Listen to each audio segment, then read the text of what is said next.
Hello दोस्तों, हम ये तो जानते हैं कि जब बच्चा पैदा होता है तो इसके दांत नहीं होते। क्या हमें ये बताएं कि एक तारीख में बच्चा ऐसा भी पैदा हुआ है जिसके पैदाइश के वक्त 2 दांत थे और जो आगे चलकर फ्रांस का बादशाह बना।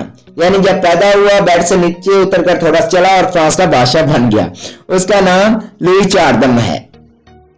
मरने के बाद इंसानी दिल 20 मिनट तक काम करता रहता है। सबसे पहले उड़ने वाला इंसान जॉन स्मिटन था। ये उड़ना मतलब फ्लाई करना, बैंड नहीं है।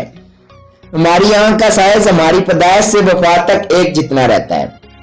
बरतानिया एक ऐसा मुल्क है जहां बगैर दुम वाली बिल्ली पाई जाती है। इस दुनिया में एक ऐसा जानवर है जो तकरीबन 700 साल जिंदा रहता है लेकिन पानी नहीं पीता। 40 दिन के बाद एक कतरा पेशाब करता है। इसका नाम गो है। इसके बड़े भाई का नाम वेंट होगा और इसकी बड़ी बहन का नाम गौन होगा। गो वेंट गौन। दूध देने वाले जानवरों में से हाथी वो वाई जानवर है जो सबसे कम दूध देता है, यानी बड़े पैक में छोटा धमाका। अब्बू एक ऐसा परिंदा है जो अपने शिकार को उल्लू एक ऐसा परिंदा है जो अपने शिकार को मुकम्मल तौर पर निगल लेता है और तकरीबन 12 घंटे बाद हड्डियां और खाल एक गेंद की शक्ल में बाहर निकाल देता है। ब्राजील एक ऐसा मुल्क है जहां सींगों वाला मेंढक पाया जाता है और ब्राजील ये एक ऐसा मुल्क है जहां दुनिया का सबसे छोटा मेंढक पाया जाता है जिसकी लंबाई 1 सेंटीमीटर से भी कम है। झींगर एक ऐसा जानवर है जिसके कान इसकी अगली टांगों में होती हैं। वैसे हमने अकल के बारे में सुना हुआ था।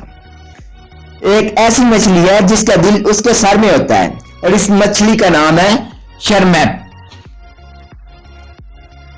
दुनिया का सबसे वजनी जानवर जो इस वक्त जिंदा है इसका नाम ब्लू व्हेल है जिसका वजन 190 मैट्रिक टन है। 190 टन का तो पता है। मैट्रिक से मुराद मेरे ख्याल में ये है जो मैट्रिक के एग्जाम देते वक्त बच्चों को प्रेशराइज किया जाता है और उनके ज़हन पर बोझ बन जाता है, उसको भी इसमें ऐड किया गया है। तभी तो ये दुनिया का वजनी जानवर है। चमगादड़ की औसत उम्र 20 साल होती है और कछुए की औसत उम्र 120 साल होती है। व्हील एक ऐसा जानवर है जो पानी में भी रहता है और दूध भी देता है। अब तक दरियाफ्त होने वाले सबसे बड़े डायनासोर का वजन तकरीबन 13 हाथियों के बराबर है। बंदर के 2 दिमाग होते हैं, ये तो आप जानते हैं क्योंकि आप अपने दोस्तों को अच्छी तरह जानते हैं। जिसमें से क्या आप ये भी जानते हैं जिसमें से एक पूरे जिस्म को कंट्रोल करता है और दूसरा सिर्फ दुम को कंट्रोल करता है। तोता और खरगोश 2 ऐसे जानवर हैं जो अपने गर्दन को बगैर मोड़े भी पीछे देख सकते हैं। और आप अब ऐसे करें कि साबुन लें और यहाँ जो रेड बटन नीचे दिया हुआ है इसको जरा मल के सफेद कर दें। अगर ये नहीं कर सकते तो सिर्फ क्लिक करके सब्सक्राइब भी कर लें।